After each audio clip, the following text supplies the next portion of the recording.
What's up, everyone? We are diving back into the multiverse today for another epic. What if Naruto built a god-chosen elemental angel harem with Tenten, Temari, Samui, Kurotsuchi? Part 1. If you enjoy this story, make sure to hit that like button and subscribe to the channel for more fanfics like this. Now, let's dive right into the fanfic. Naruto was tied to a training log. His team had long left him there all alone, unable to get out of the ropes that bound him to the post after they had passed their little test to become full genin. He was thrown out of class the day the jutsu of getting out of rope was taught. He had struggled and struggled to get out of the ropes, but with no avail. He now hung his head, tired of fighting against the bonds. But he doesn't cry. No, tears had gotten him nowhere in the past, so what good would they do now? In his mind these words echoed. They abandoned me. It hurt. It hurt a lot. He thought things were going to be different when he became a ninja, but it looks like the more things change, the more things stay the same. His stomach growling and grumbling for food. He still hadn't eaten at all. All day Naruto stayed there tied up. No one coming by to check on him whatsoever.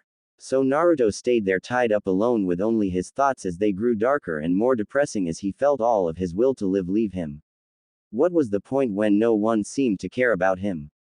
His supposed team didn't care about him at all, not even his Junin sensei. So again, what was the point on carrying on when there was no one there with him really? It wasn't till late at night when someone noticed him. The person jumped down and checked on him. He was breathing, but it was shallow and his pulse was steady as well, though growing fainter. They cut the ropes and Naruto fell to the ground, unresponsive. The person picked Naruto's limp body up and then carried him to the hospital, hoping it wasn't too late. Scene break. Hiruzen Sarutobi, the third Hokage, ran into the hospital with more energy and spirit that belied his real age. He turns to the Anbu that's standing guard at the door. Where is he, Neko? He asked in an urgent and desperate manner. He's resting, Lord Hokage, but, Neko said, trailing off at the end. But what is it, Neko? Hiruzen asked urgently. Neko shifted her stance. She was the one who found and took Naruto to the hospital and found the only doctor entrusted to care for Naruto. There was a special staff just set up for Naruto's care. The Hokage set it up, making sure that each member of the staff had an extensive background check and made sure that none of them had any hatred against Naruto due to the Kyuubi attack. The doctor told me that it seems Naruto is losing the will to live, Neko said softly. This made the old man's face pale. It just wasn't possible at all. He never thought Naruto would lose his will to live even after all the boy has gone through. He knew Naruto had gone through a lot and he knew that all of them left scars on Naruto. Most of them not physical. He didn't think it was that bad really, but it seemed it was. It was worse than he thought. Tell me everything, Neko. Don't leave a thing out, he said firmly. Neko then gave her full report and Hiruzen wasn't happy at all. Neko, I know you're tired, but I have an order for you, Hiruzen said. What is it, Lord Hokage? Neko asked, standing up straight. Get Kakashi here right now. I don't care if you have to tie him up and drag him here. I want him here now. Hiruzen barked. Neko bowed and shunshined away. It didn't take long and she returned with Kakashi, who looked perplexed and bewildered. He was in a shinobi bar with the rest of the Junin senseis having a drink and telling one another stories about their team's tests and stuff. He was then grabbed and dragged away from his fellow Junin by Neko without even seeing her at all. She had dragged Kakashi by the back of his collar all the way to the hospital, ignoring Kakashi's questions. Ah, Kakashi, Hiruzen said in a displeased fashion. What is it, Lord Hokage? Kakashi asked, standing up straight. Well, Kakashi, I thought you should know that one of your students is here in the hospital, Hiruzen said. Kakashi's eye widened. Who? He asked. Naruto, Hiruzen said. But how? I left him today and he was alright, Kakashi said. That was hours ago, Kakashi. Neko, tell him, Hiruzen said as he needed to calm himself. Neko told Kakashi about how she found Naruto tied to the same post he had tied him to during the day. Kakashi was shocked upon hearing this. He couldn't believe it. He should have been able to get out. It's an easy jutsu to do to get out of ropes. It's a jutsu taught at the academy, the one-eyed Junin said. Apparently the teachers at the academy had hindered his studies more than I thought, Hiruzen growled. I apologize, Lord Hokage, I didn't know at all. If I did, then I wouldn't have left him, or I would have gone back to check. I didn't know, Kakashi said. You didn't know. Kakashi, you watched over the boy in your time in Anbu. You saw how he lived, what he had to put up with. You should have known his life wouldn't be easy, and now he seems to have lost the will to live, Hiruzen said. Kakashi felt like he was punched in the gut. Yes, he did know about Naruto's young life. He should have done more, be more observant. This was all of his fault. He had failed. He felt horrible, more horrible than he had ever felt in his life, it seemed.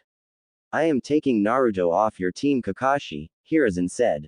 But Lord Hokage, Kakashi started. No, you've shown how you treat Naruto. He's no longer under your care. If Naruto survives, he will placed somewhere else. You're dismissed, Hiruzen said without any room for discussion. Kakashi slumped away and out of the hospital. Scene break. Inside Naruto's mind, he stood huddled on a small patch of land surrounded by a huge dank sewer. His knees drawn up with his arms wrapped around, holding them in place by his chest. His forehead resting on his knees. He was all alone, like always. He didn't even look up when hearing the echoing growls. He just didn't care anymore. Everyone would be glad he was gone. No one cared about him at all. No one. The light in the sewer seemed to grow dimmer and dimmer as Naruto's thoughts turned darker and sadder. Damn it. Damn this village to Hades and Tartarus. Look at what it's done, a deep growl said. Yes, this village has done much to this poor innocent soul. He was even rejected by those that were supposed to be called his team. The ones that could give the boy new hope. But not all is lost, my Kitsune, an angelic voice said. What do you mean? The boy has no will left.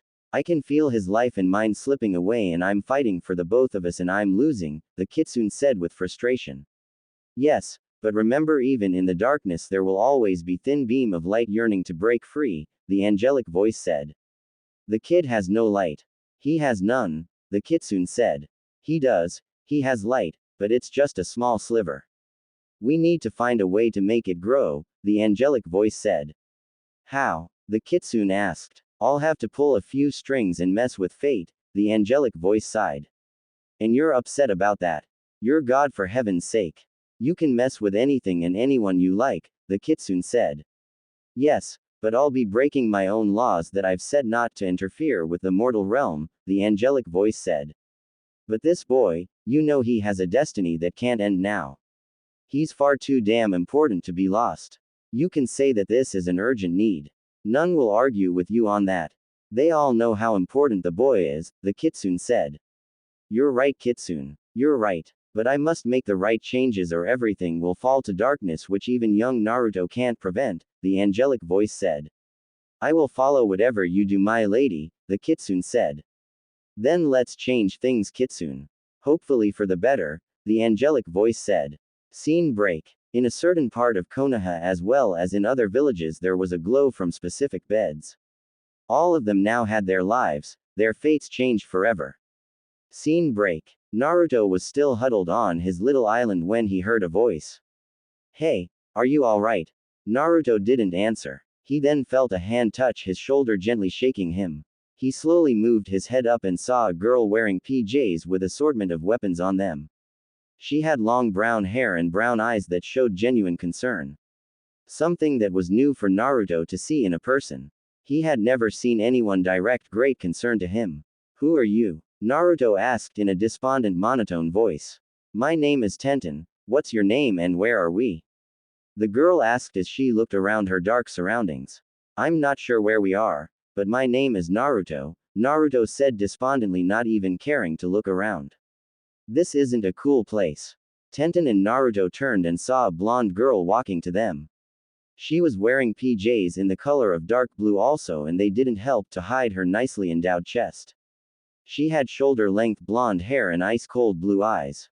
Hi, who are you? Tenten asked. The blonde girl looked at Naruto and Tenten, eyeing them like they might be a possible threat. Seeing as they were not, she relaxed just a smidge. My name is Samui, and your names are? She asked. Tenten and Naruto gave their names and Samui walked closer to them just so she could be on dry land, which seemed to have expanded from the very small island to a little bigger one to fit the three. though the three of them didn't seem to notice this at all. I knew I shouldn't have eaten Konkuro's cooking. Now I am having this weird dream, a dirty blonde girl said. The three on the island turned to see the new arrival. She had dirty blonde hair and teal green eyes. Her PJs consisted of a tank top and shorts in a tan color and both made of light material. Okay, who are you guys? I've never seen you in any of my dreams before. The girl asked. I'm not sure this is a dream, but my name is Tenten, Tenten said. Naruto and Samui introduced themselves and the new girl introduced herself as Temari. She then joined them on the patch of land that once again grew enough for her to stand there and not been cramped together with the others. So why are we here, and where is here? Temari asked looking around. All shall be revealed soon, just 2 more to go, a voice said. Who said that? Show yourself. Samui asked as she tried to pinpoint where the voice's origin. Temari and Tenten followed Samui's example trying to search for the source of the voice. Naruto though didn't seem to really care. I shall reveal myself when you're all united, but 2 must still join, and they will be here, soon, the voice said. It didn't take long for another girl to show. She looked a bit crabby. She had short dark hair and pink pupil-less eyes. Her PJs had rocks on them. Who are you and where am I? She demanded. We're not sure on the where part really, Temari said. After they introduced themselves and found the new girl's name was Kurotsuchi.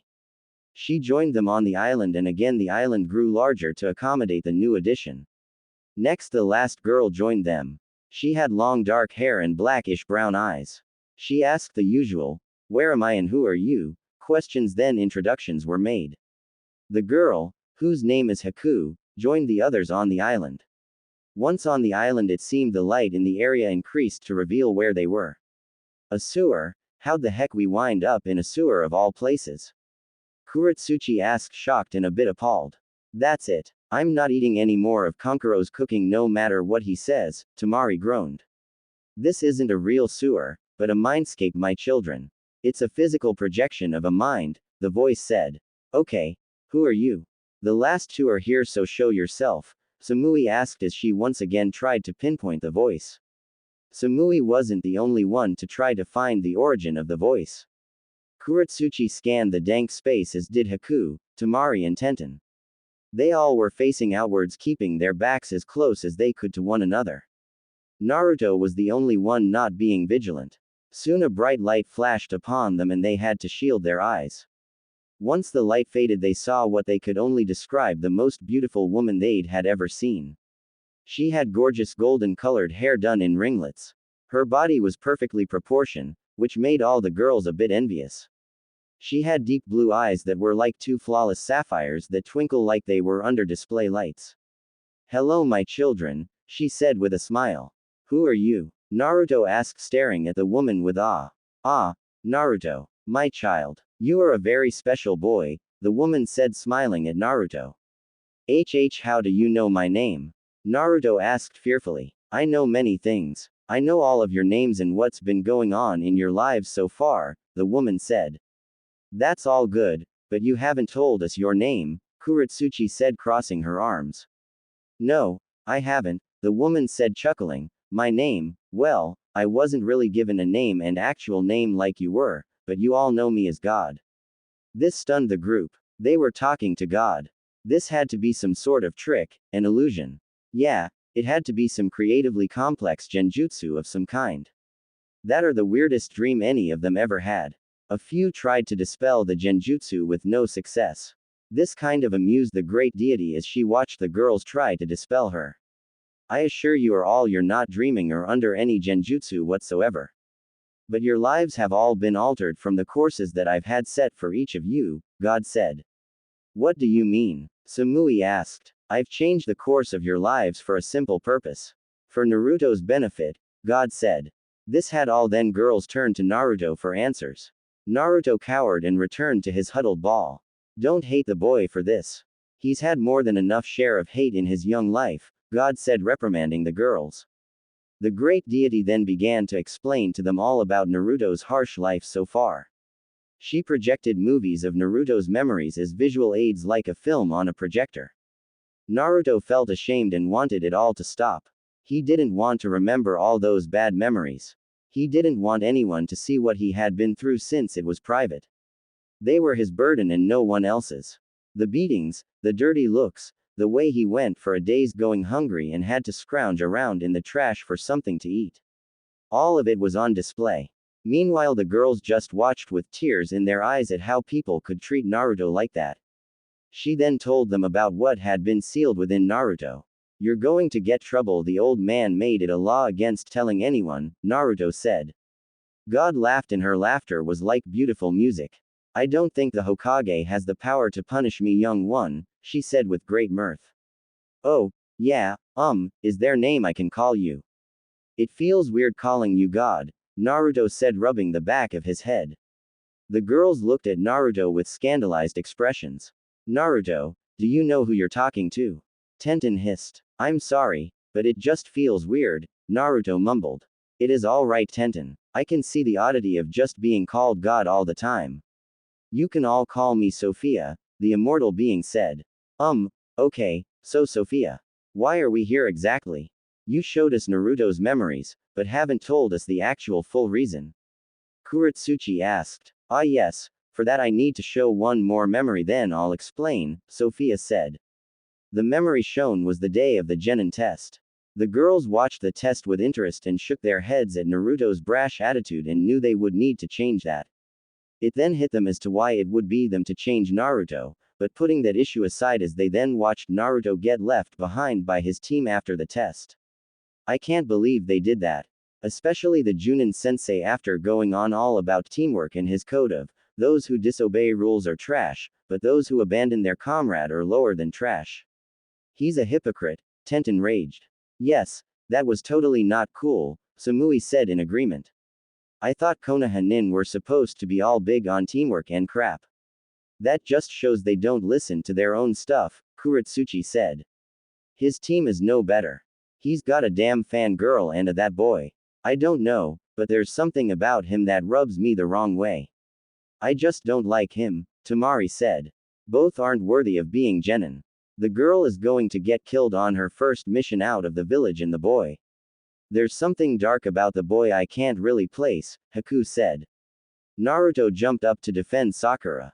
Naruto, why do you defend her? She hurts you physically and emotionally. She doesn't deserve the feelings you try and show her, Temari said. But, Naruto muttered. She is right, Naruto. Sakura Haruno isn't worth your time. That is why I selected these girls. They are more than worth your time, and they are all strong in their own right as well as beautiful too, Sophia said. The girls blushed at being complimented by the deity. Naruto slumped to the ground. Now, to why you're here. After the despicable display by Naruto's team, he had begun to lose all hope, his will to live. That act was the final nail in the coffin. He remained tied up all day and late into the night until a ninja found him and took him to the hospital.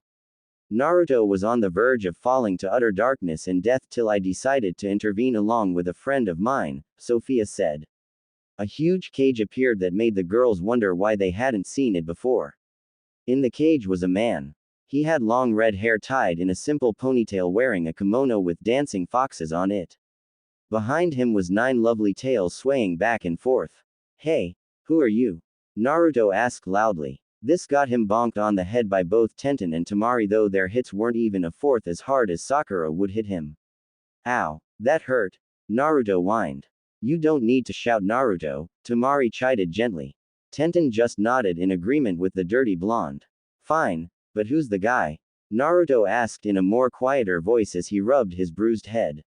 I'm surprised, Kit. I've been inside you practically since you've been alive, really, the man said with a smirk. You're the Kyuubi, Naruto shouted. Again he was bonked on the head by Tenten and Temari. Use your inside voice, Naruto, Tenten said sternly. Naruto grumbled as he rubbed his head again. I see you're already teaching the kid manners. He needs them since he has none whatsoever. Though I don't really blame him since no one has ever taught him any to begin with, Kyuubi said. He was amused by the girls already trying to teach Naruto manners. I don't understand. I thought you're a bloodthirsty demon bent on utter destruction. Tenten asked. Oh, that. Well, I only get like that when I've had a bad day or too much to drink or someone really pisses me off. Normally I am very peaceful when I am left alone and all, Kyuubi said. Neither the girls or Naruto really knew what to say to this. Kitsune, I believe it's time to begin teaching them, Sophia said. As you wish, my lady, Kyuubi said, bowing to the deity. Inside Naruto's mind, he and his girls got trained. For Naruto, it was a total rebuilding. The girls, Kyuubi and Sophia, had to tear down everything Naruto knew and start from scratch. Sophia helped by producing a plant and giving the girls shears. This bush is Naruto's whole being. I gave you the shears for you to prune off all the parts he doesn't need and leave the characteristics that he should keep, Sophia said. But how will we know what to prune? Haku asked. You will know, Sophia said mysteriously. The girls all looked at one another, then shrugged, and then they gently and carefully began to work. It was amazing how coordinated they were together, even though they hadn't known each other for very long. But deep inside they just felt they had known one another for a long time. It was hard to explain. This was Sophia's doing. She jump-started the sense of camaraderie between the girls. It was just a jump start, the rest was up to them. The girls clipped off Naruto's brash nature. His stubbornness, though, kept enough so he wouldn't give up when he faced a challenge. They pruned down his hyper-personality and also love for ramen. They kept Naruto's great loyal nature, though pruned it back a little so it wouldn't hinder him. His cunning mind that he got from doing pranks as well as thinking on the fly was kept. They kept going, making sure Naruto would be better for it. Once done, the girls stepped away and the plant disappeared, and Naruto, who was asleep for the whole thing, awoke. Oh, man, he grumbled. How do you feel, Naruto? Haku asked. Weird. Like I am new, though I remember how I used to be, Naruto said with a frown. That's good, now we have a clean slate to work with, Sophia said. Yes, the kid will be able to learn things better without all the baggage he's had before, the Kyuubi said. Naruto learned manners to begin with, then he went on to what was taught at the academy. Kyuubi played the role of instructor for this, and Naruto actually listened since most of his bad habits had been snipped away. Though he still got bored since he really wasn't one for lessons that involved sitting, reading, and listening. He was more of a person of action. Meanwhile, Sophia had the girls get to know one another since they'd be spending a lot of time together. With that, the girls asked for some different clothes since they didn't want to just wear their PJs. Sophia told them to think what they wanted to wear and it shall be done. So each girl thought about what they wanted to wear and they were dressed in the apparel they thought of. They all chose their outfits they wore as kunoichi. I have a question, Sophia, Tenten said. What is it, Tenten? Sophia asked. Why did you pick a girl from each of the 5 major villages? Tenten asked. The other 4 girls were curious about this as well.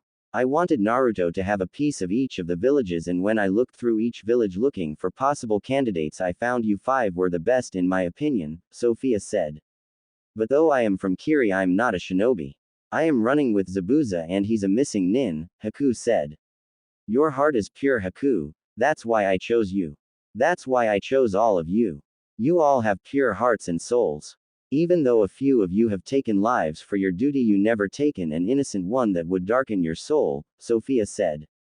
The girls nodded. But why me? Iwa and Konoha aren't friends due to the last shinobi war. Kurotsuchi asked. What a better way to bury the hatchet than to have such a union. I've heard and seen many mortals do this custom to cease feuds, Sophia said. The girls had to nodded in agreement with this. The Hyuga clan won't be pleased with this. They don't like Kumo due to what we tried to do, Samui said. Ah yes. That, Sophia said with a small frown. What do you mean? Haku asked. Samui then explained how the previous Raikage tried to kidnap the young Hyuga heiress so they could breed their own Byakugan. Haku blanched at this. There are many dirty dealings in all of the villages. I am saddened that so many souls are tainted with such darkness, Sophia said sadly. After Naruto got his education, he then began training as a shinobi in the proper way. Kyuubi taught Naruto the Kitsune-style taijutsu since it worked well for Naruto's fighting. It dealt quick hard blows and at times used sneak attacks on opponents. Naruto also learned many ninjutsu since he had the chakra reserves to do many powerful jutsu without getting worn out. Kyuubi of course had to keep warning Naruto not to overdo it. Naruto had no use for genjutsu, but Kyuubi found a way to around that. He just had Naruto become sensitive to the illusion-based jutsu so he could spot it and dispel it if needed.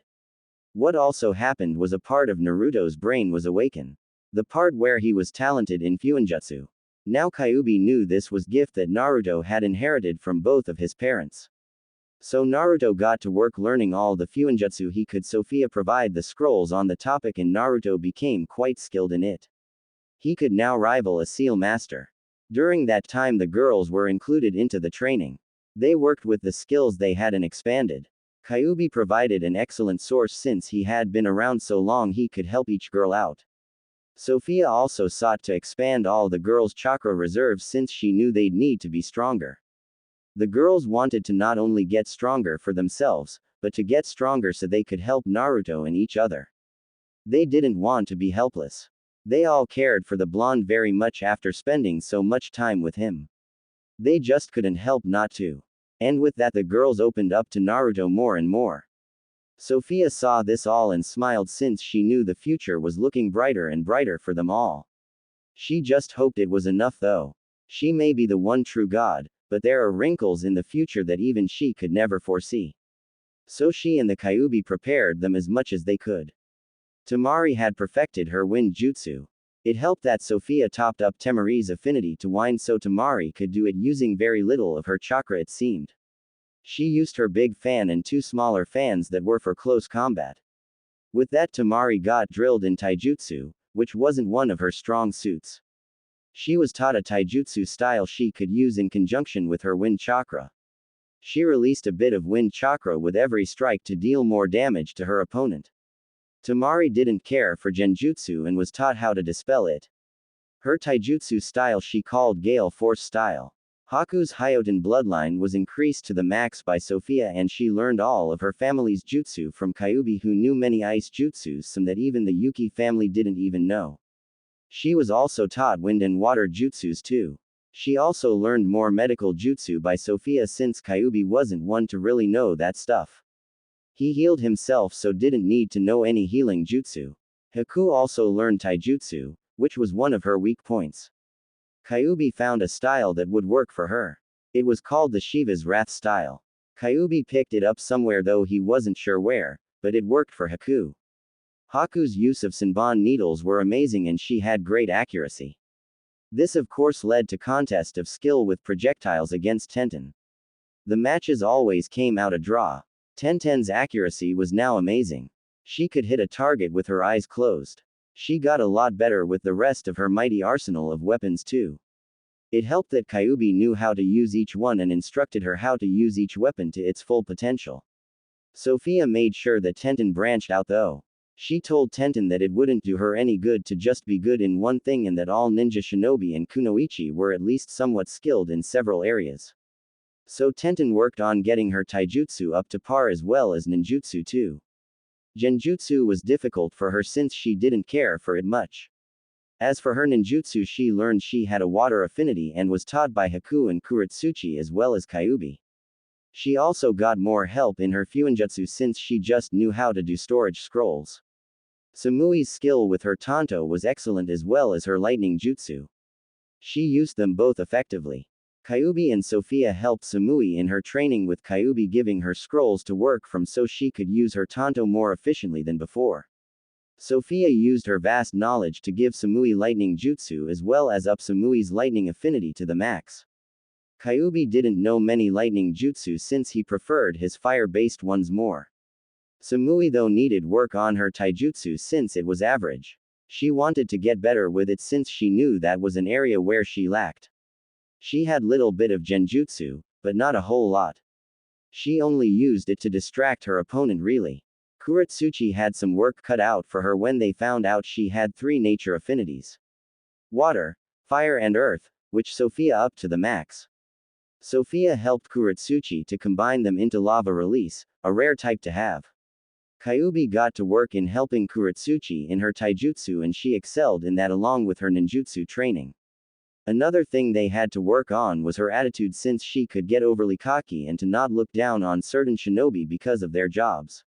Curb it a bit, but otherwise she was fine the way she was. Her anger and distrust over Naruto being a leaf nin was gone and she had accepted him. All 5 girls trained and sparred against one another as well as against Naruto to get better as well as build camaraderie with one another. Kyuubi also sparred with them all to help them gauge where their level was. They got closer to each other as they worked together. What they found was that inside Naruto's mind they didn't need any sleep or food. So this increased their training many times since they didn't need their basic needs. Naruto and his girls, as he was now calling them, grew together more and more as time passed. They were now very close to each other. When they all had a break, an important question was brought up. How long have we been here? Samui asked. Good question. It feels like we've been here forever, Kurotsuchi said. Ah yes, but time is relative, Kyuubi said. What's that supposed to mean? Temari asked. It means that in here time doesn't exist. I have stopped time for you all in here, Sophia said. But where are we exactly? You never actually told us where we are, Tenten asked. She's right. We never found out where we are, just that we're in a mindscape that looks like a sewer, Kurotsuchi said. Oh, I didn't tell you where you all are.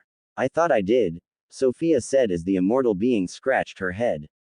The girls and Naruto shook their heads. Very well. You're in Naruto's mind, Sophia said. What? The girls shouted. Yes, this is Naruto's mindscape, Sophia said. The girls couldn't believe this was Naruto's mindscape. They looked to the boy for an answer, but he couldn't provide any. Let me be the one to answer that since Naruto doesn't a clue, Kyuubi said. The girls turned to Kyuubi. Due to Naruto's unpleasant childhood, he never had a supply of good memories and thus his mindscape turned into a sewer to show how his life is. Remember, your mindscape can be whatever you want it to be, and since Naruto's life has been mostly crappy, it turned into a sewer, Kyuubi said. The girls nodded in understanding, then got back to training. Once training was finished, Sophia and Kyuubi stood in front of their charges. I must say that you've done all you've been asked to do and I am very proud of all of you, Sophia said, smiling at them all. Yeah, you never backed down from anything we threw at you, Kyuubi said. Now for some final things. Naruto, we know who your parents are and now that you've been trained enough we feel that you're strong enough to know who they are, Sophia said. Naruto stiffened hearing this. He had wanted to know who his parents are, but Sophia and Kyuubi never told him.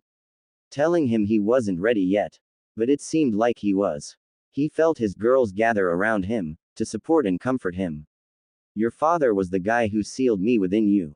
Minato Namikaze, the 4th Hokage. And your mother was Kushina Uzumaki, my jailer before you, Kyuubi said. Naruto was shocked. His father was the one that sealed Kyuubi inside him. He was the reason that he was beaten, spat upon, never had any friend nor any good food to eat. He felt rage boil within him, but that ended quickly since he was mixed with emotions of now knowing who his parents were. And to now know that his mother held the Kyuubi before him. It was all very shocking. His girls were shocked hearing all of this, but they resolved to help Naruto. Even Kurotsuchi, after finding about who Naruto's father was. She knew Naruto wasn't his father even if they looked alike, and now knowing it wasn't just an odd coincidence of some kind. But her feelings for Naruto hadn't wavered at all. This just showed how much she has grown. Now you must all return, but never fear. You shall be reunited soon, Sophia said. Soon everything turned white. It was so blinding that the 6 of them shielded their eyes. Naruto awoke groggy in the morning.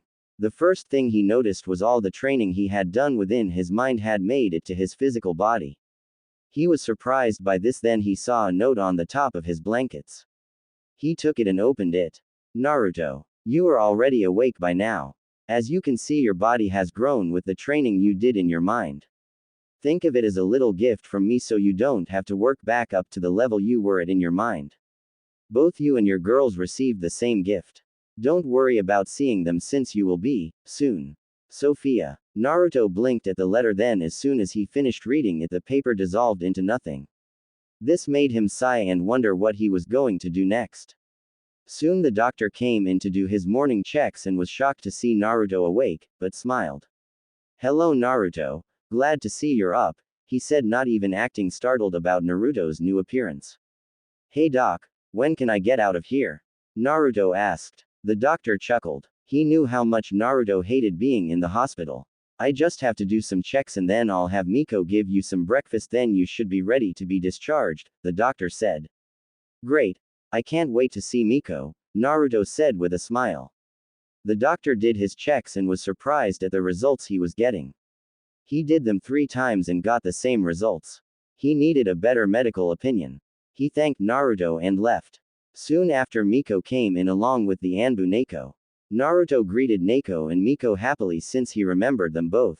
Neko for watching over him when he was younger, and Miko, a nurse that was on staff specifically to check Naruto. Neko checked the food to make sure it wasn't poisoned. Could never be too careful. After the food passed clear, Naruto ate and chatted with Miko about what she was doing in her life. Soon Naruto finished and Miko left. Naruto Uzumaki, you're to report to the Hokage after you've been released, Neko said.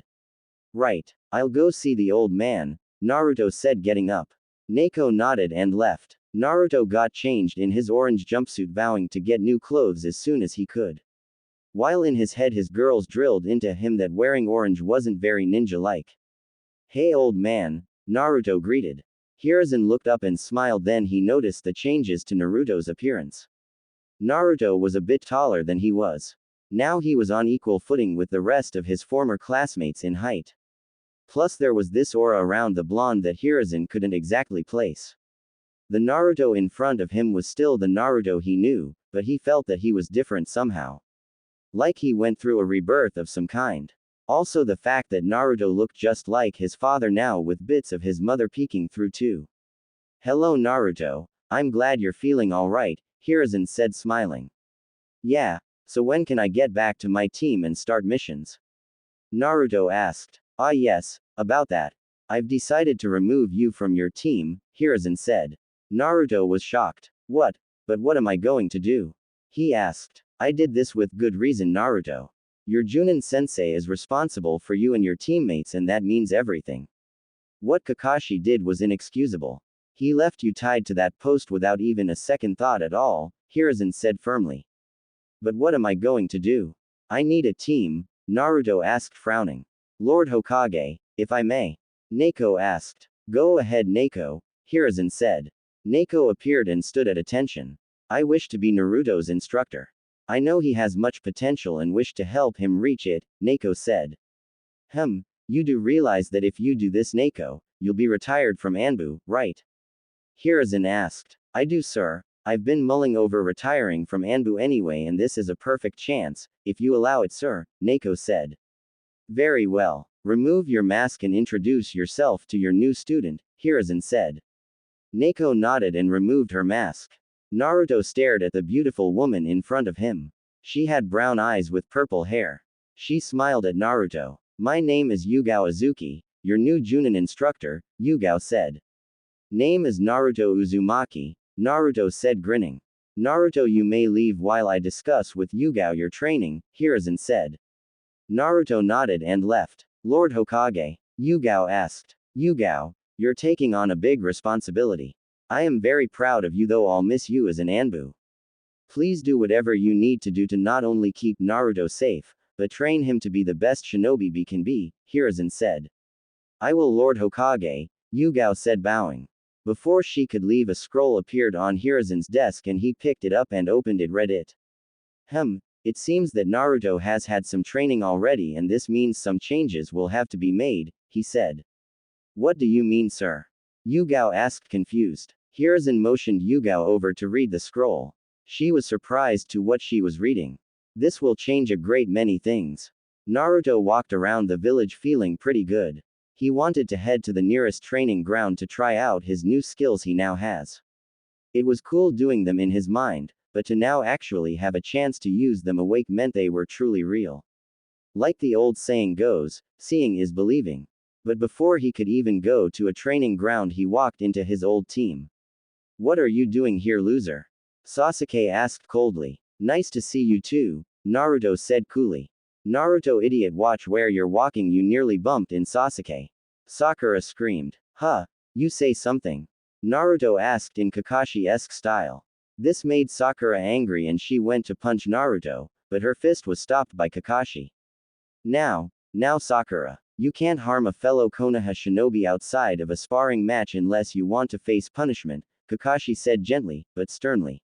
But Kakashi-sensei, Sakura whined. Kakashi just gave her a stern look and she went quiet.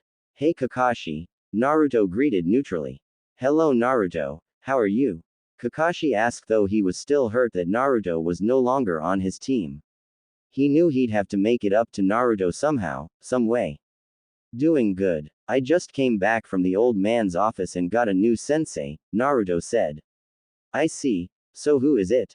Kakashi asked curiously, his mind already working on possibly talking to whoever Naruto's new sensei was to be included in Naruto's development somehow to clear his conscience of being such a horrible sensei to Naruto just hours of Naruto becoming a full-fledged genin. Her name is Yugao Azuki, and she used to be in Anbu, Naruto said.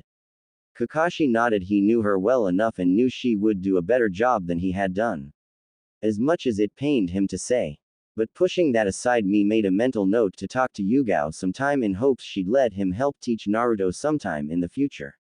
He knew he could still teach Naruto something. Not knowing of the training Naruto had gotten in his mind by Sophia and Kitsune. Sasuke got angry. How come this loser gets his own sensei? I am an Uchiha, I should have my very own sensei and not be on a team since it will only drag me down, the Uchiha stated. Sakura winced at this. Because the Hokage handles all team assignments and he took me off your team and I got a new sensei. Now if you excuse me, I need to go train, Naruto said. Sasuke glared at Naruto's back and was about to follow when he was nabbed and dragged off by Kakashi to report after their latest mission.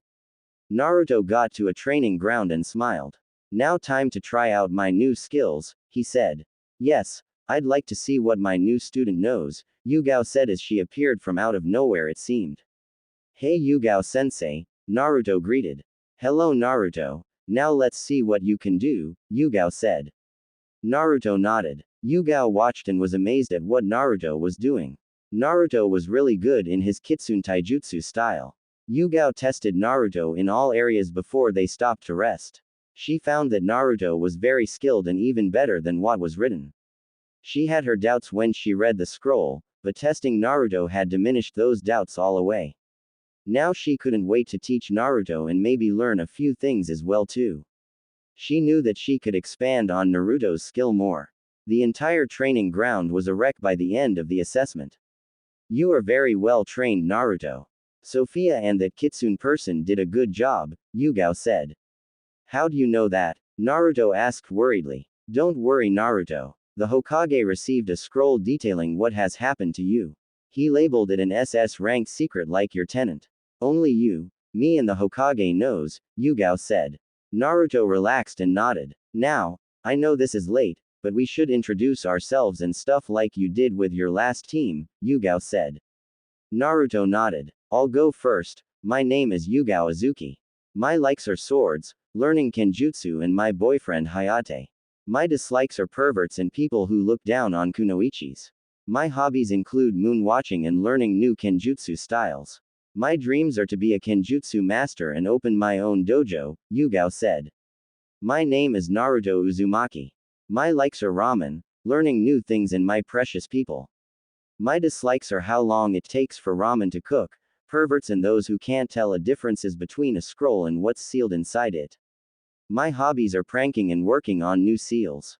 My dreams, well, to be honest I don't know what my dream is anymore, Naruto said. I thought it was to be Hokage. Yugao asked remembering when Naruto was younger and him shouting his dream to the world. Yeah, but now things have changed and I'm not so sure anymore. Naruto frowned since his dream for so long was to be Hokage, but now that he had girls who saw him and liked him he didn't really feel like he needed to be recognized by the village as much. He still wanted to, just not like before. His girls saw him and that felt just right and enough for him.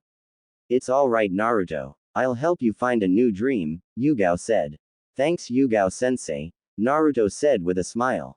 Good. We are now team 11 inches Yugao said. Naruto nodded then frowned. But I thought all teams have to have 3 genin and a Junin sensei.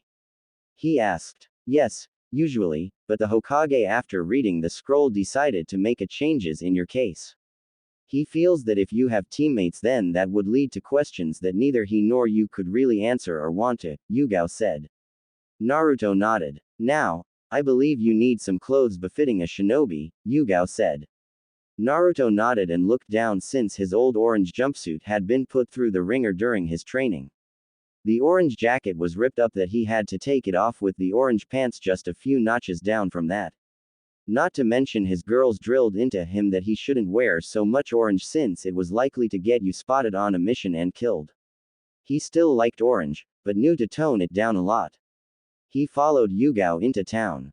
Yugao took Naruto to a weapons shop called the Dragon's Claw. In the shop's window was a sign that showed that they only served shinobi clientele. They entered and Naruto froze. At the counter was a bun-haired girl. It couldn't be, could it? Sure. She told Naruto that she lived in Konoha like him, but to see her, meet her in the flesh right off the bat. He wondered if Sophia had something to do with this. Tenten was bored. Today she had a day off considering she and her team had come back from an escort mission. The mission was basic and simple without any real hassle unless you include dealing with her psycho-sensei and teammate and her other brooding emo-like teammate. But now she was manning the counter wishing something good to happen. This morning when she awoke she was surprised by her body change. She read the same letter Naruto got and just shrugged. Thankfully all of her clothes still fit including her kunoichi outfit, which consisted of a pink sleeveless shirt and dark green cargo-style pants. She really didn't want to have to go through the pain of buying all new clothes. She was a girl, but shopping wasn't her thing unless she was shopping for ninja stuff, like weapons.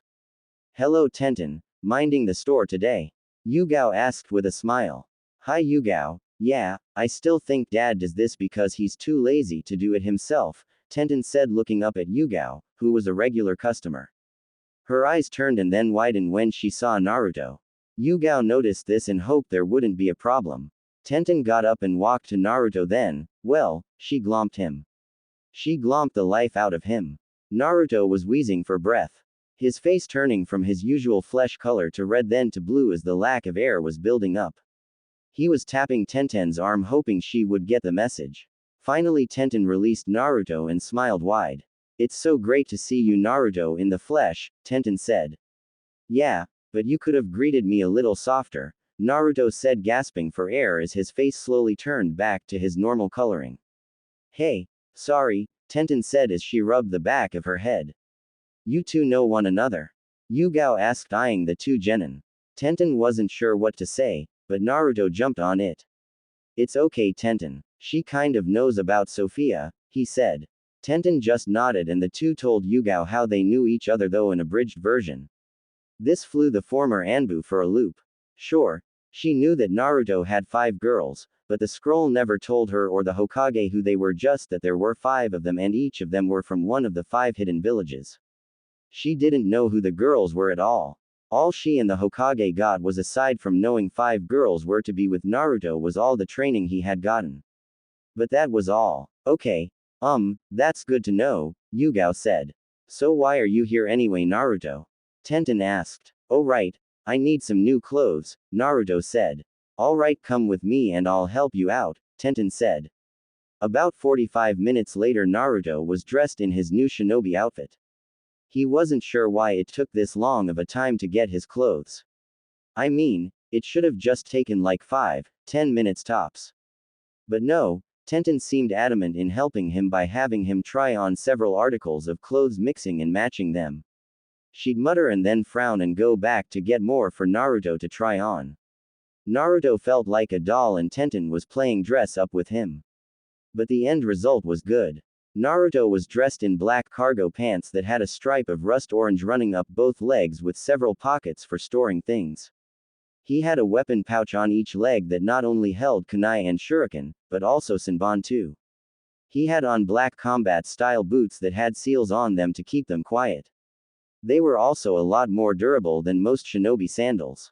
He had a white shirt underneath with an armor-like gray shirt on top of it. The armor would react to chakra, making it harder and stronger in certain areas or the whole body if needed. On his hands were fingerless gloves with a metal plate, and with the introduction of chakra, spikes would be raised in the metal surface. That all looks good, Tenten said as she tapped her chin looking over at new look Naruto donned, but it's still missing one thing. I'll be right back. Naruto let out a long groan that meant he wanted this to end, and end now. Yugao just sat back watching all of this with great amusement. Watching Naruto being used as a dress-up doll. She had to fight back laughing since Naruto looked very displeased in his situation, but did nothing to stop Tenten for doing it. Oh, this would be great teasing material for later. Back in the rack of clothes, Tenten was looking for what she thought would complete Naruto's new outfit when she spotted something. She pulled it out. It was a blue and gray long coat that looked kind of like the one the fourth Hokage wore. Though very different. The coat was a royal blue with a gray interior and gray along the hem like waves. I don't remember stocking this, and I know Dad never ordered anything like this since this looks like a custom job. Not something off the rack. This had to be Sophia's work, the weapons mistress thought. She took the item and headed back. Here, this should finish off the look, she placed the coat on Naruto. Naruto then looked himself in the mirror and then turned around to see the back of the coat. He was shocked at what he saw. The image on the back was a nine-tailed fox with its 9 tails flaring out in an impressive manner. Around the fox's tails was the 5 symbols of the 5 elements with angel wings attached to them. On each of the shoulders was a blue swirl. The inside of the coat had pockets for more things and Naruto knew he'd make use of these. What the? He asked. I think this was Sophia's doing, Tenten said. Naruto just nodded. He then got some pairs of the same clothes and Tenten rang it up. So how much, Tenten? Naruto asked. 2,970 ryo, Tenten said. I made up the number. Naruto gulped as he wondered if he had enough, but Yugao stepped in. The Hokage gave me a draft from his office. Just fill out the amount and it will be paid from the Hokage's own coffers, she said. Tenten nodded and filled out the amount and then gave it back to Yugao to give to the Hokage. Naruto let out a breath of relief. So Naruto, when can we see each other again? Tenten asked. I'm not sure, Naruto said. He then explained to Tenten about Yugao being his new sensei and everything. Tenten frowned. I am sure I can talk to Guy into doing some joint training together, Yugao said. Thanks Yugao sensei, Naruto said with a smile.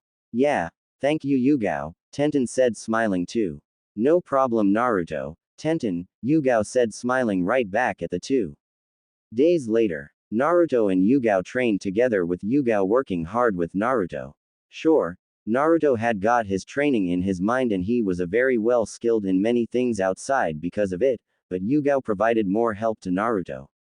Giving him new situations that he or his girls never practiced in. Yugao wanted to make sure Naruto knew how to fight in almost any kind of situation and to use his head more. She had a good deal of practical experience and it was different for Naruto training with Yugao than when he trained with his girls, Kyuubi and Sophia.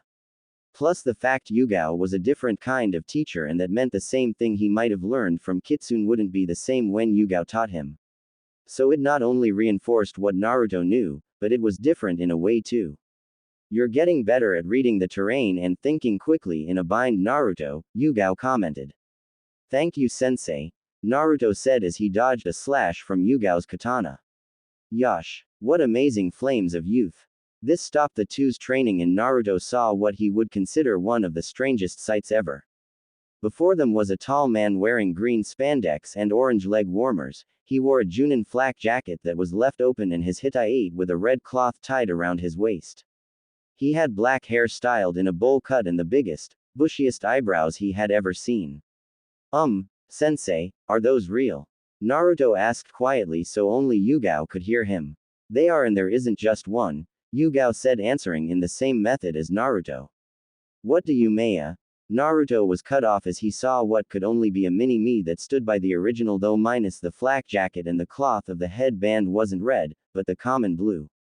His eyes widened. No way, he shouted. Tenten and another boy followed. Tenten smiled and waved at Naruto while the boy just brooded. Great. Another freaking emo. I wonder if he and Sasuke have some kind of fraternity together. Naruto thought. Hello Guy, Yugao said. Hello Yugao, I see you and your student is brimming with flames of youth, Guy said. Yugao shivered at this. Yes Guy, and these must be your students, she said. Yes, I'd like you to meet my youthful team. This is my protege Rock Lee, his flames of youth will take him far, Guy said as he grinned with a tooth ping. The boy Rock Lee just had to imitate his sensei in pose, which made it creepier. This is Neji Hyuga of the Hyuga clan. He's a prodigy of the Hyuga clan, Guy said gesturing to the moody boy. The boy, Neji, just grunted a greeting as he looked bored with what was going on. Like he had better things to do. And this is Tenten, she never misses. She's 10 out of 10 every time, Guy said. Tenten just sighed. And I'm Konoha's great green beast, I am Might Guy. Guy said as he struck a good guy pose. Rock Lee of course had to copy this too. Yugao rubbed her temples. She could only handle Guy so much like every other shinobi in the village. There was only so much you could take of the over-eccentric and exuberant Junin. Well Guy, Lee, Neji, and Tenten. I'd like you to introduce my student. Naruto Uzumaki, she said, I am Yugao Azuki. Yosh. It's a pleasure to meet you Naruto, Guy said. Hi, Naruto said. It's great to meet you Naruto, I hope our meeting will spark the great mighty flames of youth within you like it has done me, Lee said. Naruto stepped back a little not wanting to get infected by whatever this, youth, thing was. He certainly hoped it wasn't contagious. Sensei, what are we doing here? Neji asked in a tone that stated he was bored here. Ah Neji, we are here to do some joint training with Naruto here. I am sure we can stoke the fires of youth within him, Guy said though he had a slight frown on his face due to Neji's attitude. Neji eyed Naruto. It doesn't matter. His fate will be the same, he said in a matter-of-fact tone. Guy now frowned at this. What did you say bastard? Come and say that to my face, Naruto growled. Neji ignored Naruto. You're just like that emo Sasuke. You've got a huge freaking rod up your butt, Naruto said. Tenten's eyes widened and had to bit back the laughter bubbling within her. That wasn't very youthful to say Naruto, Guy said with a displeased look on his face. I call them as I see them Guy. He's a part of the emo fraternity where all they do is bitch and whine about their own pathetic little lives and cut themselves since they have nothing better to do. Bet they even play with each other since they're probably gay, Naruto said. Tenten couldn't hold back anymore and she fell on her back laughing and rolling on the ground. Yugao held her laughter back better than Tenten, but had an amused smile on her face. Guy muttered about the unyouthfulness of it all while Lee was confused. Neji looked pissed. He activated his Byakugan trying to intimidate Naruto. It didn't work. So that got a reaction out of you, Naruto said idly. Neji charged forward. Naruto dodged the initial attack. Guy looked ready to stop it, but Yugao held him back. Let it go this time Guy, we'll make sure it doesn't go overboard, she said. She kind of wanted to see how Naruto fought against another genin with a year more experience. It would give Naruto much needed knowledge and experience. Guy just nodded though had his doubts this would end well. Tenten watched since she had seen Naruto spar as well as sparred with him when she and the other girls were in his head, but seeing it for real was quite different and especially against Neji. Tenten wasn't totally sure who'd win. She knew Neji was good since he was rookie of the year in their class, but Naruto was good and could be sly as a fox in battle. Neji snarled as he kept trying to hit Naruto and he evaded each time. He couldn't land a hit on Naruto at all. No matter how hard he tried. Is that all you got? Fate has determined me to be the winner the same way as fate is determined that you'll always remain in your lowly station you are in, Neji said. People who believe in fate are just pussies hiding behind and running away like cowards from their troubles, Naruto said. You know nothing about me, Neji spat. I know enough that you've probably had a hard life, well, tough shit. You may have had a hard life, but there are others who've had a harder time than you and have done something about it instead of bitch, whine, and complain. They got their shit together and moved on using what they learned to get stronger for not only themselves, but those they care about, Naruto said firmly. They kept fighting with Neji never getting a hit on Naruto. Naruto's Kitsune Taijutsu style seemed to be made for evading the Jiyuken. Since the Kitsune Taijutsu style involves not only hard blows and some trickery, it also involved speed in dodging. A fox was quite agile and Naruto had that down. Not to mention that the Jiyuken was so rigid in fighting style it meant it left no room to be flexible at all. That and Naruto was also pissing off Neji, which helped blind the Hyuga even more. Lee was shocked by this, as was Guy. Yugao was amazed that Naruto could stand toe-to-toe against Neji. She knew the Hyuga clan liked to toot their horns about their unbeatable taijutsu, but Naruto was doing a good job destroying that belief right now. Tenten was wondering what Naruto had planned. Naruto's plan sprung into action when he twisted his body, evading one of Neji's almost lethal Juuken strike to th heart. Naruto pulled out a seal from the inside of his coat and slapped it on bridge of Neji's nose and released a bit of chakra to activate the seal. This made Neji freeze in position, making him look like a statue while he was still in striking position. Like that. This is a seal that paralyzes your entire body so you can't move till I remove the seal from you, Naruto said. He then walked to Neji, which made the two Junin on edge, wondering what Naruto was going to do. Naruto leaned in and whispered something into Neji's ear, then yanked the seal off Neji, making the Hyuga fall over, gasping. I still haven't corrected that bit yet, Naruto said, frowning. Naruto's paralysis seal, which worked effectively, had a side effect that Naruto was still trying to work out. The side effect was that after the seal is removed, it made all the muscles in the person's body relax and go limp, thus causing the person to collapse in a heap. What did you say to him, Naruto? Yugao asked, walking over to Naruto. Just told him that he's not the only one with a seal, Naruto said. Yugao looked at Naruto with a worried look. I didn't tell him it was me, Naruto said. I need to cut this training short for me to take Neji to the hospital, Guy said. That's alright, Guy, Yugao said. Guy left with Neji, with Lee following. Tenten stayed behind after getting permission from Guy. That was a bit reckless, Naruto, Tenten said. I could handle him. I knew his weaknesses was thanks to those lessons Kitsune gave me, Naruto said. Tenten sighed and shook her head. She thought she and the other girls had trimmed enough of Naruto's brash nature, but it seemed that it wasn't enough. Yugao helped train Naruto and got him into Kenjutsu. Naruto picked it up fast, and this pleased Yugao. Thanks to Kyuubi, who still under the moniker of Kitsune, gave Naruto and Yugao his personal Kenjutsu style called Kitsune Swift. Naruto worked well with it and was working on how to mix both the Kenjutsu and Taijutsu styles together to be more effective. Yugao even bought Naruto a sword since she knew Naruto showed much promise. The sword was actually what could be called a dual-bladed katana or suba, Kodage's weapon from FF7, AC. That meant there was two blades on one end of the handle. It was a very unique sword since not many of them have ever been made. Naruto's suba was made of chakra metal, and if Naruto pumped chakra into the blades, he strengthened them enough to be able to snap his opponent's sword if they got in between his suba's twin blades.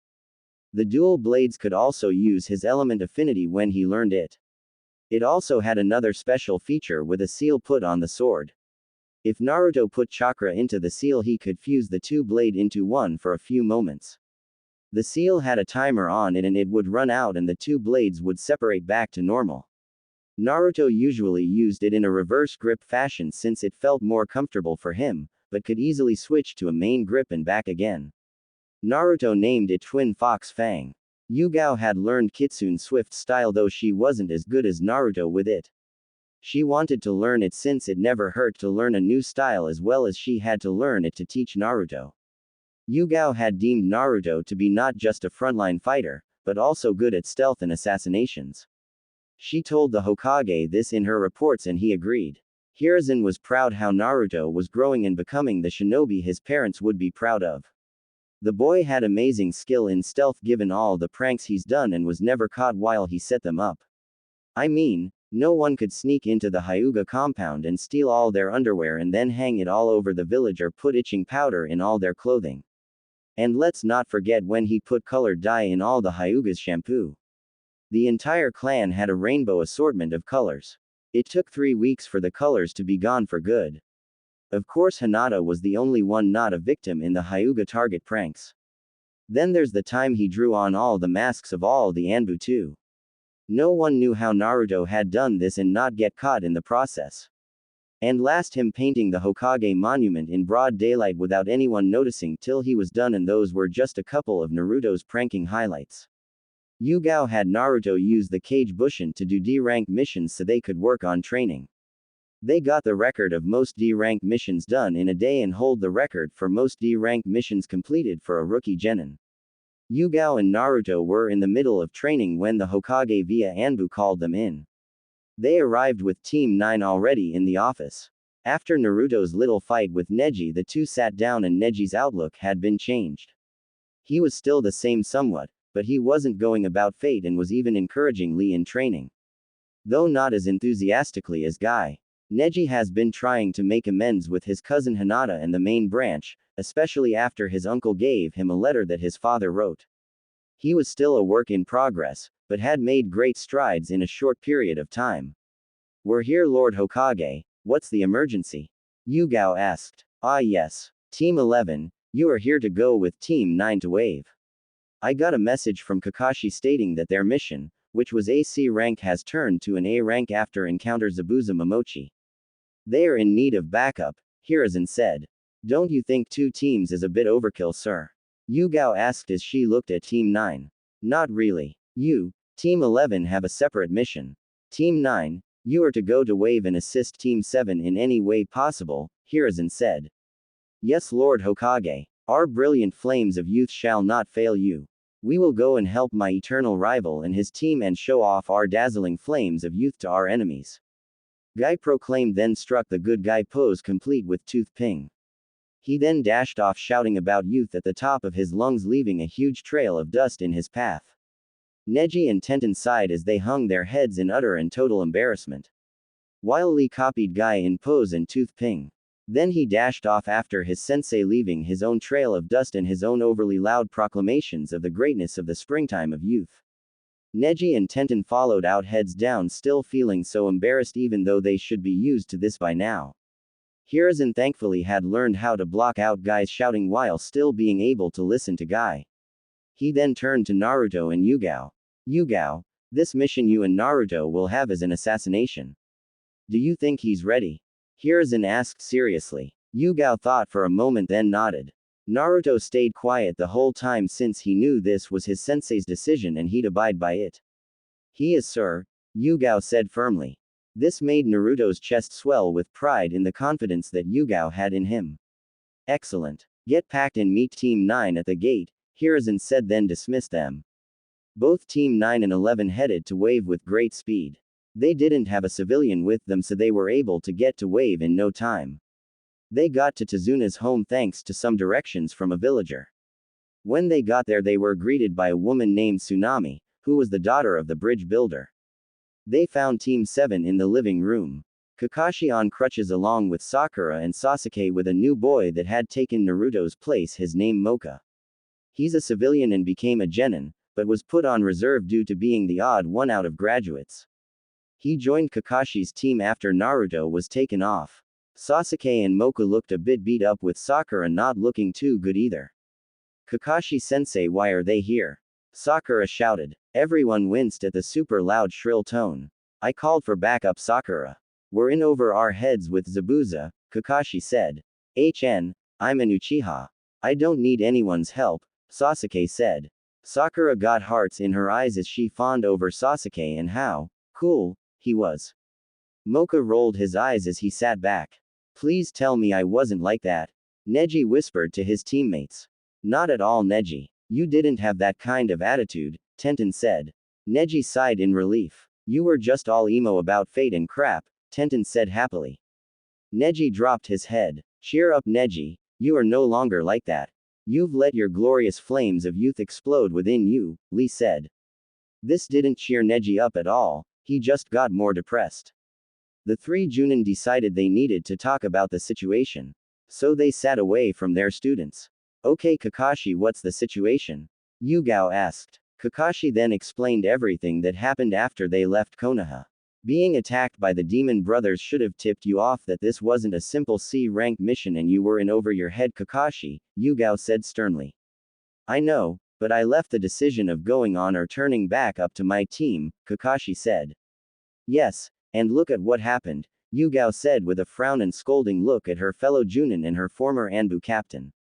"Yosh, that was very unyouthful getting trapped in that jutsu," Guy said. "Yeah, I'm a bit rusty," Kakashi said, rubbing the back of his head. Well, you have Team 9 to you back up. Naruto and I have another mission, Yugao said. And what mission is that? Kakashi asked curiously. We're to eliminate Gato, Yugao said. You think Naruto is ready for that? Kakashi asked. I do, Kakashi. I have trained Naruto long and hard. He's ready for this, Yugao said firmly.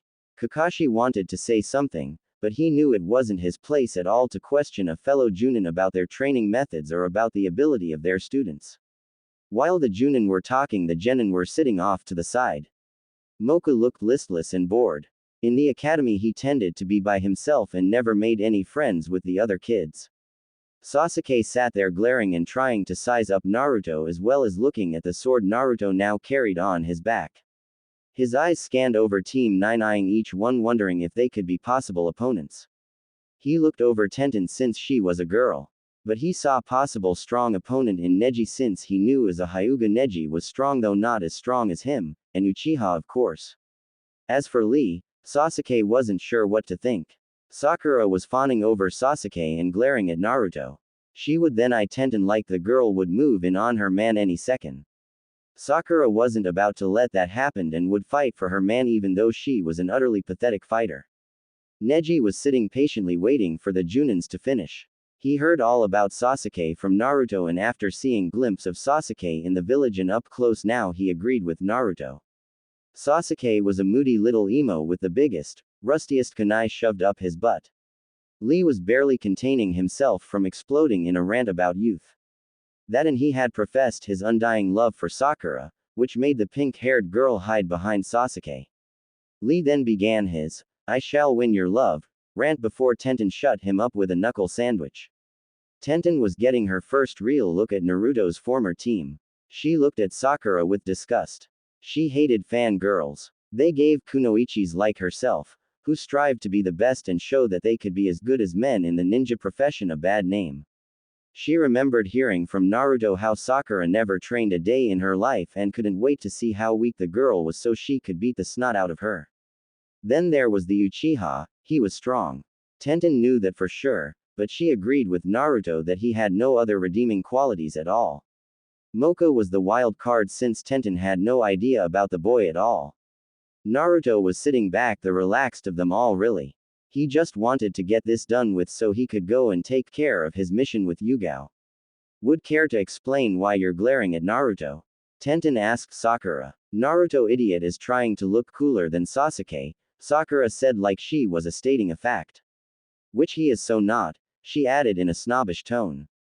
Tenten paused for a moment then burst out laughing at this. She couldn't believe that was what this pink-haired girl was thinking. Neji rolled his eyes and thought, typical, fangirls. What's so funny? Sakura shrieked. I'm sorry, but Naruto isn't trying to look cool for anyone, Tenten said as she tried to get a control of her laughter. What do you mean? Look at what he's wearing. But it doesn't matter since Sasuke is still cooler, Sakura said firmly. Tenten stopped laughing and glared at Sakura. Yes, Tenten had to agree with Sakura that Sasuke looked cool.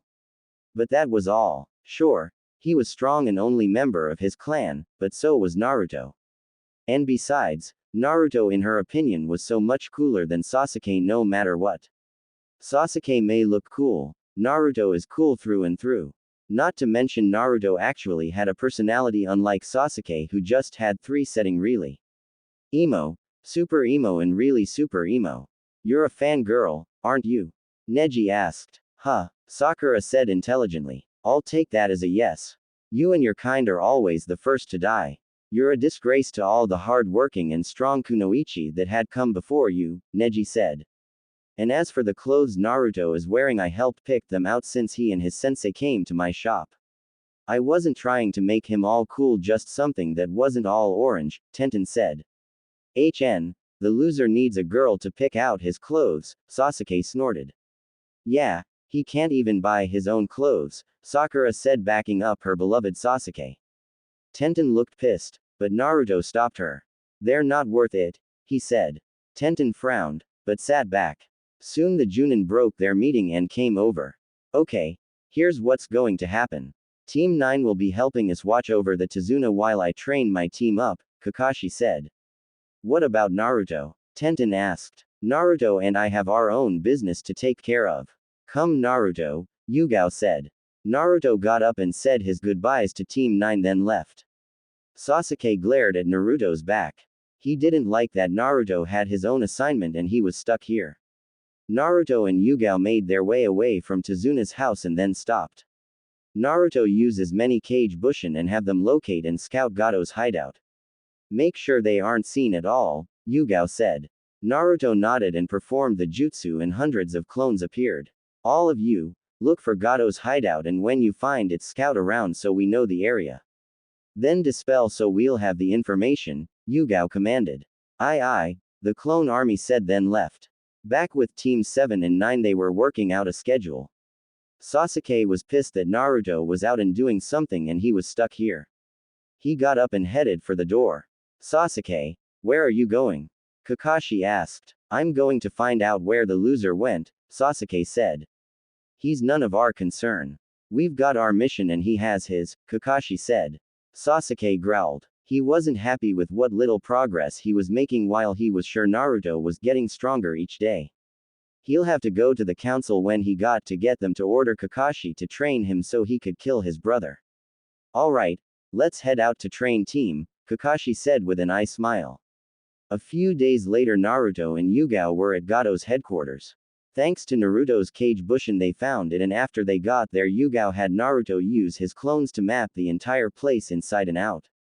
The clones had hanged into mice and surveyed the place inside and out. He has a lot of guards, but none seem to have any experience dealing with shinobi, Naruto said. He's arrogant enough to think the more guards he has the less likely he'll be attacked, Yugao said. What's the plan sensei? Naruto asked. How many exploding tags do you have on you? Yugao asked knowing Naruto was skilled in Fuinjutsu. Enough to demolish a couple of small towns, Naruto said. Good. I think I found a way to eliminate the guards and cause enough of a distraction to get us inside, Yugao said. Using shadow clones they tagged many of the guards and then set the tags off causing the guards to explode. It was chaos and that was what Naruto and Yugao needed. They slipped and then several men stopped Yugao. She took them on. Naruto, go take out the target, she ordered as she fought off her opponents with some ease. Naruto nodded and made it to Gato's office. He got stopped by several low-level mercenaries, but Naruto pulled out Twin Fox Fang and fought them and killing them. His mind was so set on the task that he didn't even notice he killed them. He had one goal, to get to Gato. Gato was running to his panic room, which he had built far away from his office since it didn't match his decor that he had in his office. Naruto caught him and pumping chakra into the seal on Twin Fox Fang the dual blades combined as one. Naruto swung it and he beheaded the tiny tyrant without much fuss. Naruto saw the blood pool from the now headless body and the fresh stench of death and he vomited right then and there. The seal released and the fused blade became two once again. Yugao found Naruto sitting by the body white as a sheet then she saw the vomit by the body. She felt bad that Naruto had to do it, but knew he needed to do it. She had seen Naruto's handiwork as she raced by. The first kill was the hardest and Yugao wanted Naruto to get it over with quickly. It would have been much worse if she held off any longer. She knelt down and placed a hand on his shoulder. She felt him flinch. It's alright Naruto. You did what you had to do and I don't think any less about you and I don't think Tenten will either, she said gently. Naruto nodded as he wiped his tears away. After that they got up and ransacked Gato's office for anything. They found several interesting things. Naruto and Yugao came back to Tezuna's house and Yugao presented Tezuna with all the account numbers of Gato. Tezuna cried upon receiving this. Sasuke was absolutely angry with this since Naruto had done a mission that would be considered a B or a rank. How come I'm stuck here while that loser gets stronger? I'm an Uchiha and I demand to be trained. I have to get stronger so I can kill my brother. Sasuke shouted. Team 11 and 9 looked at Sasuke with disgust. Lee and Guy muttered about how unyouthful Sasuke was being. Look Uchiha, you'll get the training that your sensei deems fit to teach you, Yugao said sternly. I'm an Uchiha, this stuff is below me, Sasuke said arrogantly. It's arrogant shinobi like you that are likely to be killed first in battle, Neji said. No one can't beat me, I'm an Uchiha, Sasuke proclaimed. Come Naruto, Let's go out and train some more, Yugao said, not wanting to hear any more Uchiha boasting. Naruto nodded, got up. Sensei, may I join Naruto? Tenten asked. Of course, Tenten, Guy said. He knew Yugao could help Tenten more than he could since he didn't specialize in weapons at all and Yugao did. But he didn't know of Tenten's training that she had in Naruto's mindscape. The confrontation on the bridge would be one no one would forget. Teams 7, 9 and 11 were all there and Zabuza was shocked to see the reception. Haku behind her Hunter Nin mask recognized Naruto. She leapt over and pulled him into a tight hug. Naruto, it's so great to meet you, she said through her Hunter Nin mask. Haku? Naruto asked as he recognized her voice. Haku nodded and pulled off her mask revealing her face. She had a smile on her face as hugged Naruto again, this time with Naruto hugging right back.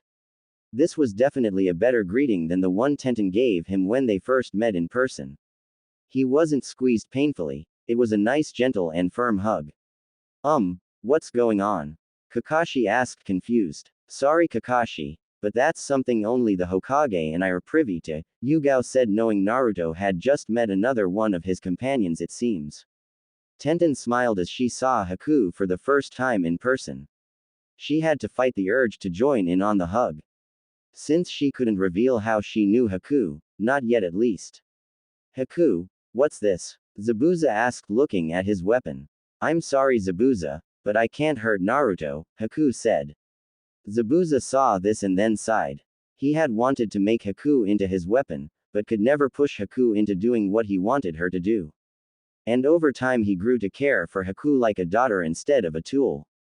I release you Haku, go with him, he said with a sigh. Zabuza? Haku asked shocked. Go live your life Haku. I'll be fine, Zabuza said. Haku just nodded as she wiped a tear away. That night after the work on the bridge Naruto, Tenten and Haku met. It's great to meet you in the flesh, Tenten said. Yeah, me too, Haku said with a smile. They chatted for a while catching up on what's been going on in their lives since they last saw each other. So that's two, I wonder how I'll meet the other three. Naruto asked. Tenten and Haku thought the same thing. The bridge was getting finished and Yugao decided it was time to leave. Team 11's mission was over with. Haku joined Naruto and Yugao back with Yugao sending a note back to the Hokage. So Naruto said goodbye to Tenten and then headed back to Konoha with Yugao and Haku. It was decided that Team 9 would remain in wave with Team 7 since they might still need backup if any of Gato's forces were left and might try something. Yugao and Naruto highly doubted this since they took care most of them, but as a shinobi you could never be too careful. Naruto, Yugao and Haku stood in front of the Hokage. Ah Team 11, it's great to see you back and who is this? Hiruzen asked. Yugao gave her report and told who Haku was.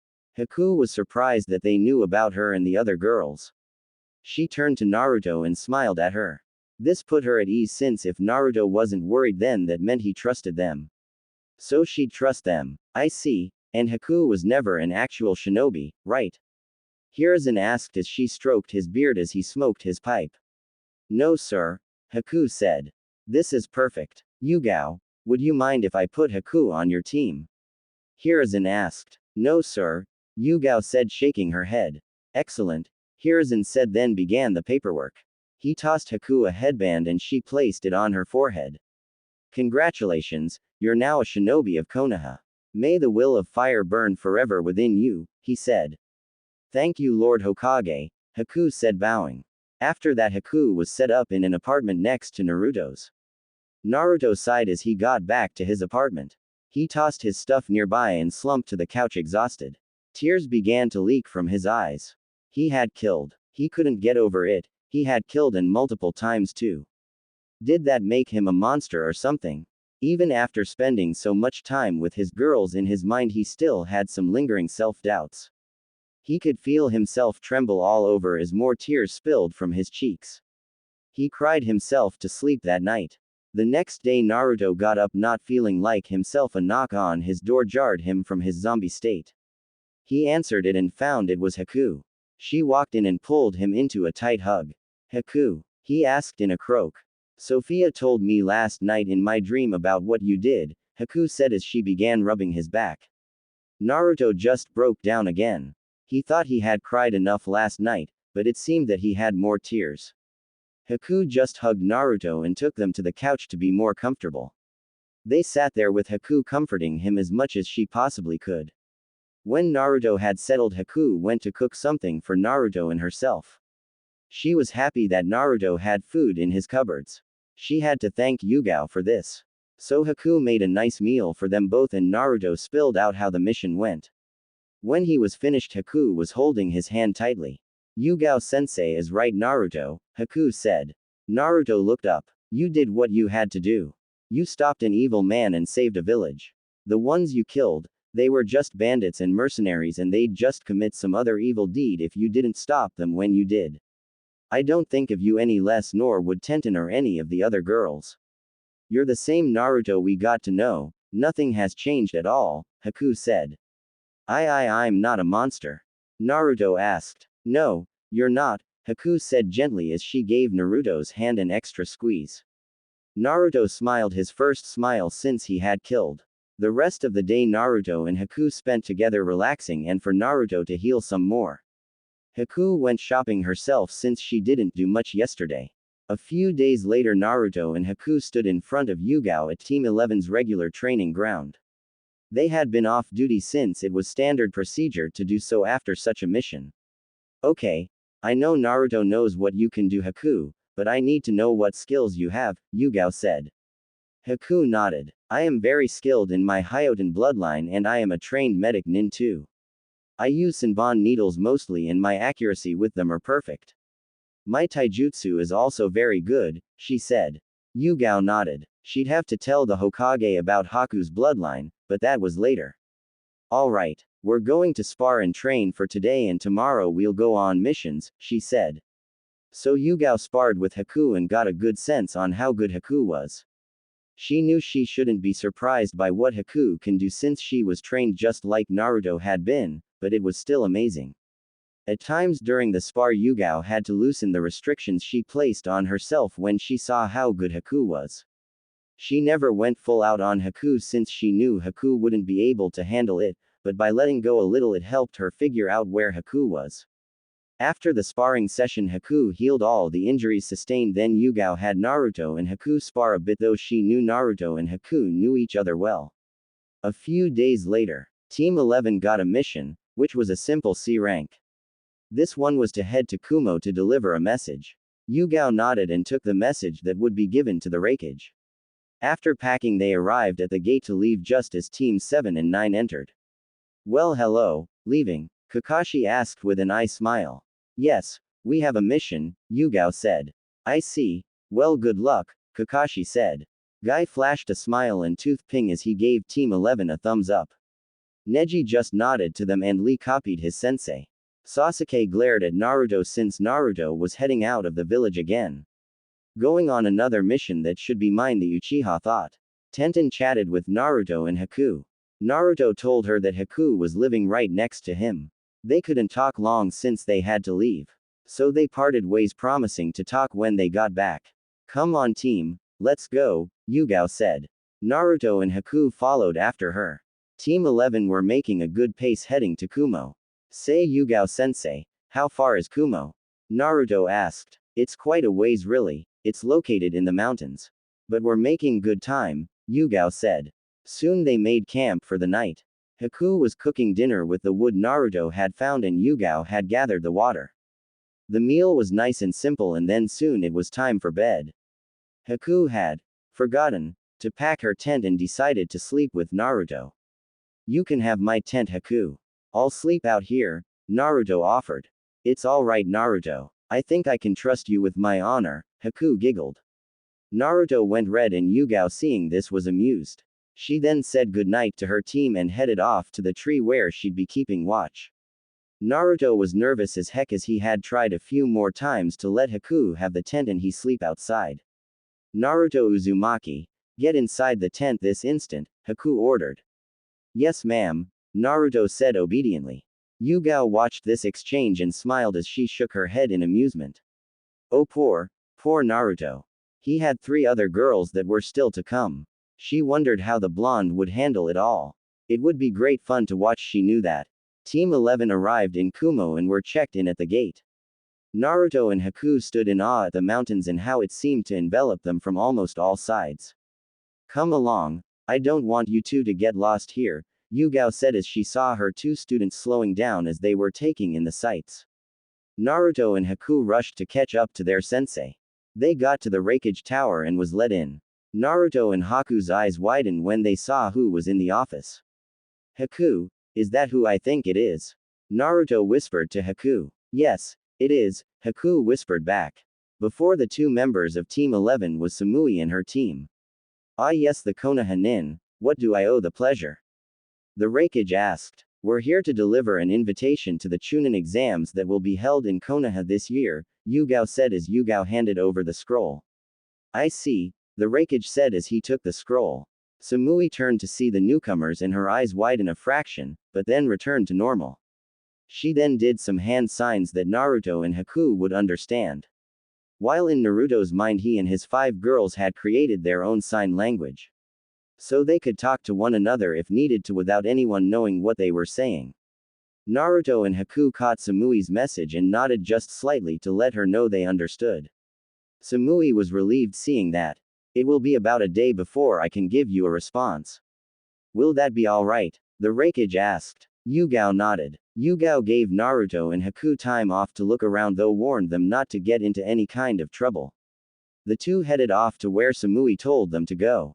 Samui had told them a lot about her life in Kumo and what places she liked. So this led the two to a training ground. It wasn't long for Samui to appear. She had a smile on her face, which was rare for those who really knew her. Hey Samui, Naruto greeted. Hello Naruto, Haku, Samui said then hugged Naruto and then Haku. Hello Samui, Haku said. Soon the three chatted catching up when they last saw each other, which was in Naruto's mind. So Samui, think you'll be in the Chunin exams? Naruto asked. Most likely Naruto. B-sensei thinks we're ready, Samui said. Great. I can't wait for you to come to Konoha, Naruto said. Samui just nodded. So Naruto, you said you've learned Kenjutsu. Let's see how good you are, Samui said as she pulled out her tanto. Naruto looked at Haku, who jumped back to play referee. He then pulled out Twin Fox Fang. Samui eyed it with great curiosity since she had never seen a sword like the one Naruto was using. Most Kumo nin who took up the sword usually used broadswords, zanbatos, tantos or single-bladed katanas. Not a double like Naruto's. And the way he held it was different too. This was going to be an interesting match and that got her blood pumping. The two faced off both in their own fighting position. They stared each other down, waiting for the right moment. Alright, begin, Haku said. With speed Samui and Naruto raced towards one another, their blades of steel shining in the sun. The sound of clashing steel echoed through the training ground. Samui and Naruto moved in almost Chunin-like speed as they clashed. Every slash Samui made was parried by Naruto and vice versa. Both weren't giving either an inch though remained cognizant that this was just a spar and weren't out to really hurt the other. It didn't stop them from pushing each other to even higher heights though. Haku watched wide-eyed since she had never seen anything like it. This spar also drew attention. Yugao was watching as well as Samui's team. Yo, it's blonde against blonde, they are so getting it on. A tall dark-skinned shinobi with 8 swords on his back badly wrapped. A ponytailed blonde sighed as she rubbed forehead and groaned. A red-haired, dark-skinned girl was shocked seeing the fight. No way, he's actually fighting Samui on even ground, she said. A white-haired dark-skinned boy with a suker in his mouth watched on. But if he beats Samui then that could cause a big rift and the Raikage would demand retribution for the boy beating Samui and the Hokage will deny it and then it will cause a war between Kumo and Konoha and we'll be fighting in a great war and…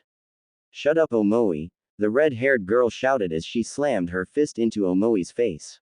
This caused Omoi to fall over. The ponytailed blonde sighed as she saw this and shook her head. Then turned back to the bad rapper, who was writing furiously in a notepad nodding to himself as he hummed a beat or something like it and wondered why she was in between these weirdos. Yugao watched eyeing the girl's technique. She liked what she was seeing. Naruto had come far with his training to be able to fight on the same level as Samui. Though Yugao didn't know Samui's name, she did know that Samui was quite skilled with the tanto she wields.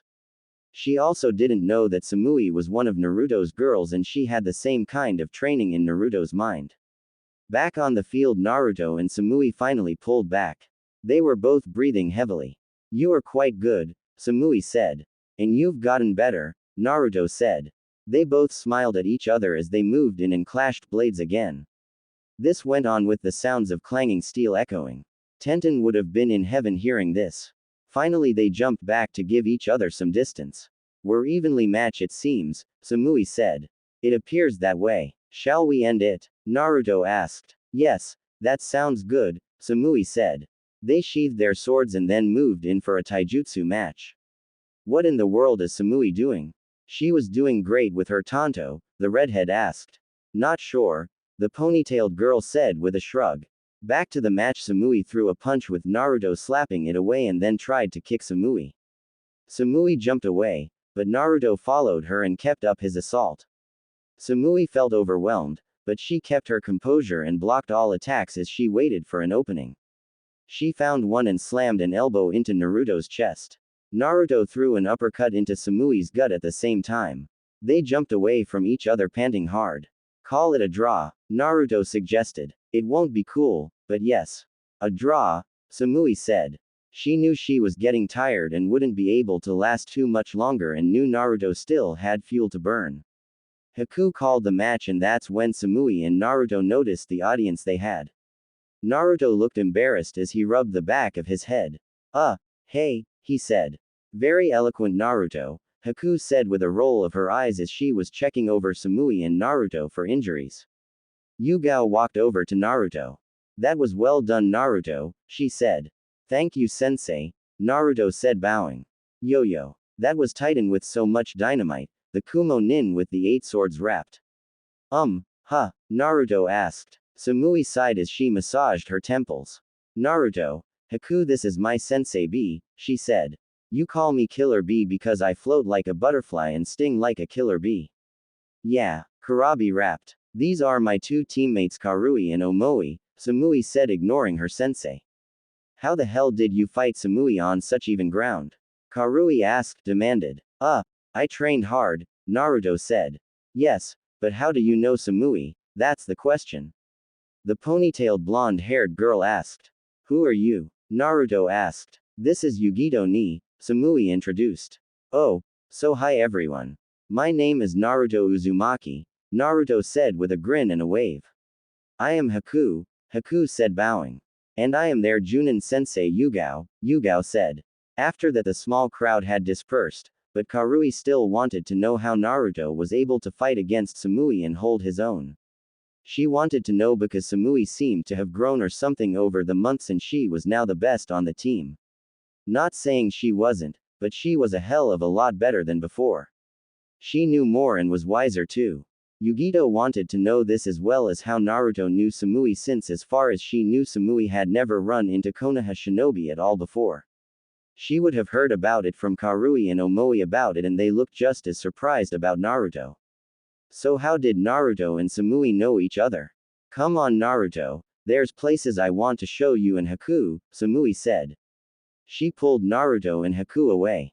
Yugao smiled at this since she had figured out that Samui was one of Naruto's girls and left. Karui was shocked and decided to follow them. In her mind Naruto and Haku had somehow brainwashed Samui. It was the only reason she could think of. So she followed the 3. She grabbed and dragged Omoi with her since she needed a witness. Omoi waved his arms in protest as he kept asking Karui what was going on, but got no answer. Yugito followed after them since she knew she'd have to keep them out of trouble. This left B standing there oblivious to everything as he kept writing in his notebook. Samui was happy to see Naruto and Haku. She had gotten a letter from Sophia when she woke up to explain things. She was pleased she could still fit into her old clothes since buying new ones were a pain. She dodged questions about her excelled performance from her team and soon everything went back to normal though she knew the questions would come back now with Naruto and Haku showing up. She had no clue when she'd meet Naruto in person, but was pleased it wasn't that long since it wouldn't be very cool if it took a long time at all. And this is the stand I go to most when I am hungry, Samui said. Do they serve ramen? Naruto asked. Haku smacked Naruto in the back of the head. Ow. Haku, why'd you do that? Naruto whined as he rubbed his sore head. I thought we snipped away that ramen addict out of you in your mind. I guess you need a refresher, Haku said. Samui smiled at this and then led them inside to a table. Karui and Omoi were right behind them. So tell me again why we're doing this. Omoi asked. Karui sighed in exasperation. We're doing this because something is wrong with Samui. She isn't acting like she usually is. We need to find out what's going on and see if they've brainwashed her at all, she said.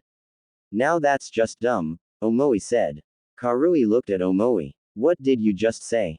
She asked. It's dumb. We know Samui, we've known her since the academy. We've been on the same team since graduation. Been on missions with her.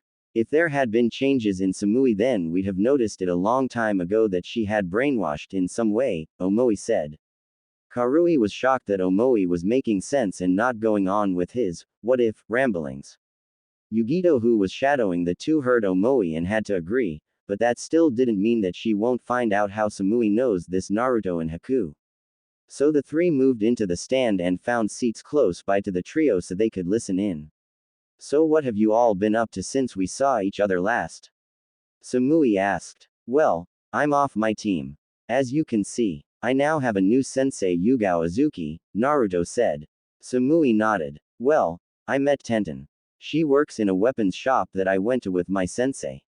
She picked out the clothes I am wearing now, Naruto said. Samui nodded and liked what Naruto was wearing. A hell of a lot better than all the orange he wore before. How'd you meet Haku? Samui asked. The three eavesdroppers furrowed their brows since they were confused with Samui's questions.